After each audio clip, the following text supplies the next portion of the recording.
저는 시민입니다. 여러분들하고 이렇게 이야기를 나누기 전에 먼저 기도부터 해도 될까요? 기도 싫어하세요?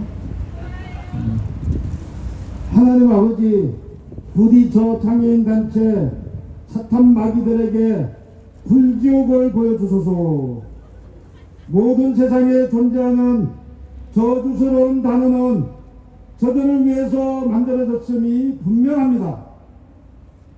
악한 이들 반드시 벌하시고 저들에게 저주와 핍박만이 남는 세상이 도래할 수 있게 하나님 아버지께 함께해 주십시오. 아멘. 안 하시네요.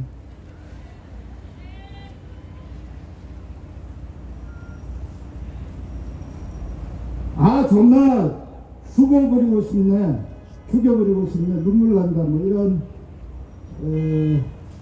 댓글하고 같이 전당현 페이스북 메신저로 요새 관심이 많아서 그런지 하루에도 수십 개가 날라오고 있습니다. 저는 이 메시지를 받으면서 좀 이제 제대로 싸울 수 있겠구나. 그리고 차별금지법 제정하면서 동기들이 받았던 혐오와 그 차별의 언어를 느낄 수 있어서, 온몸으로 느낄 수 있어서 정말 힘이 났습니다. 더 열심히 싸우겠습니다. 저희는 매일 아침 7시 반부터 9시까지 지하철 출근 선전전을 합니다. 지하철을 타요. 탔더니만 시민들이 저희들에게 이 출근길을 왜 타냐 라고 이야기를 하더라고요. 왜 타긴요? 뭐 출근하러 타죠. 그죠? 안 그렇습니까? 그런데 우리는 조금 다른 목적이 있어요. 출근할 데가 없어요. 저희는 2001년도 오이도역에서 장애인이 리프트에서, 지하철 리프트에서 추락해서 사망할 때부터 지금까지 21년 동안 장애인도 안전하게 자유롭게 대중교통을 이용해서 이동할 권리를 가진다라고 이야기했고, 그래서 서울역 지하철로를 내려갔고 반상역에서 또 장애인이 떨어져 죽었을 때 39일에 단식 농성하면서 저희는 이동권을 외쳤습니다. 그래서 2004년도에 교통약자법이라는 법을 만들어졌고, 거기에 바로 제3조 금방 읽었던 권리를, 이동할 권리를 명시했습니다. 정부가 처음에 이렇게 이야기했어요. 꼭 권리를 명시해야 되냐라고. 내가 잘해주면 되지 않냐, 뭐 이런 식으로 이야기하길래, 아닙니다. 교통약자법에 이동권이라는 단어를 꼭 집어넣으세요. 권리를 명시하십시오 라고 해가지고 마포대교를 기어서 그렇게 만들어진 것이 바로 2004년도의 교통약자법입니다. 거기에 법에 근거해서 정부는 교통약자 편의 증진 계획을 세우게 했습니다. 5년 동안 3번을 세웠습니다. 정부 스스로 만든 그 법, 그 계획조차도 지금까지 지켜지지 않았습니다. 16년 이렇게 가장 기본적인 권리조차도 지켜지지 않는 대한민국 사회가 있습니다. 그래서 2001년도에 장애인들에게 물어봤어요. 제가 물어본 게 아닙니다. 보건복지부가 물어봤어요. 당신들 한 달에 몇 번 외출하세요?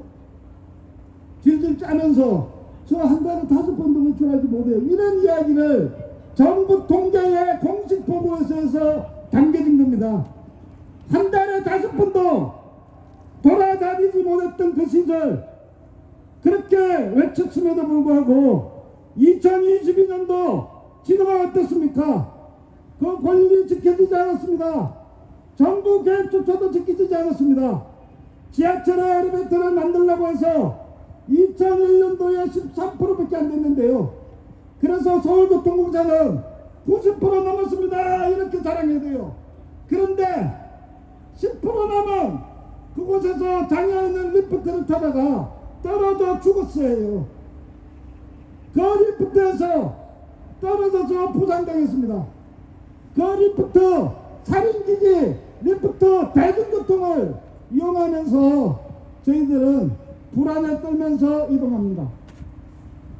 버스 몇 대나 있나요? 서울은 그나마 싸우니까 조금 있네요. 그런데 지방 하나도 없습니다. 시외버스 한 대도 못 돌아다닙니다. 마을버스 한 대도 못 탑니다. 대중교통 비행기 타고 다닙니까 저희가? 이게 대한민국 정부가 권리라고 이야기하면서 명시했던 그 이동권의 현실입니다. 동지들 이동해야지 교육받을 수 있는 거 아닙니까? 그래서 장애인들이 40% 가까이가 의무교육에 하는 초등학교조차도 갈 수 없습니다. 그래서 학교 가자고 그러니까 부모들이 눈물로 엎드려서 그래야지만이 아이고 눈물 짜주는 세상입니다. 그런 세상입니다. 일하고 싶습니다. 그런데 노동능력이라는 것들의 적대로 장애인들은 무능력하다고 이야기하면서 시장에조차도 접근하지 못하게 하고 있습니다. 집구석에 처박혀 있어요. 힘들죠. 부모님들 힘드니까 시설에 모셔다 드릴게요. 이게 대한민국의 복지정책이라는 장애인 거주시설의 정책입니다. 이렇게 일상이 차별받으면서 저희들의 존재를 제대로 이야기하지 못했어요. 저희들의 목소리는 시위와 동정의 껍질 속에 갇혀버렸습니다. 혐오, 차별 발언 오히려 욕하십시오. 감사합니다. 장애인을 위한다고 이야기하면서 가장 기본적인 권리조차도 그 기준조차도 변화시킬 수 없는 대한민국 사회라면 차라리 죽여주세요.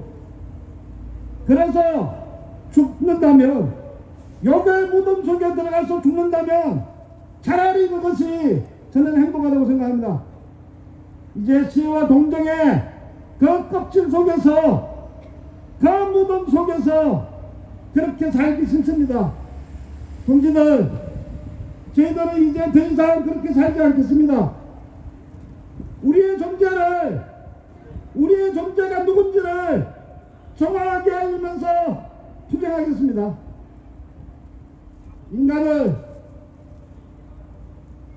인간으로 인간답게 인간을 위해서 함께 살아갔으면 좋겠습니다. 저는 그것이 우리가 함께 외치는 차별금지법을 제정하려고 하는 기본적인 정신이라고 생각합니다. 안 그렇습니까, 동지들? 같이 한번 싸워봅시다. 같이 한번 우리의 존재를 정확하게 이야기합시다. 사람은 호랑이는 죽어서 가죽을 남긴다고 하고요. 사람은 죽어서 이름을 남긴대요. 유명한 속어인데요. 그래서 저희는 이렇게 이야기해요. 장애인은 죽어서 사진을 남긴다.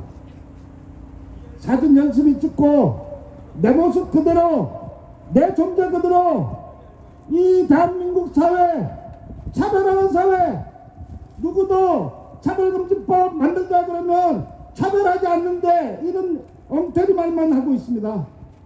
차별하지 않으면 차별금지법 당장 제정하십시오. 그래서 우리 이 대한민국의 이 기준을 대한민국 사회에 이 기준을 함께 바꿔갔으면 좋겠습니다. 저희는 해외역에서 지금도 선전하고 있습니다. 매일 아침 8시부터 9시까지 해외역에서 저희는 장애인의 이동권이 완전히 보장되고 그것을 예산으로 권리를 지켜줄 수 있는 예산으로 정치될 때까지 해외역에서 싸우겠습니다. 함께 해주십시오. 투쟁!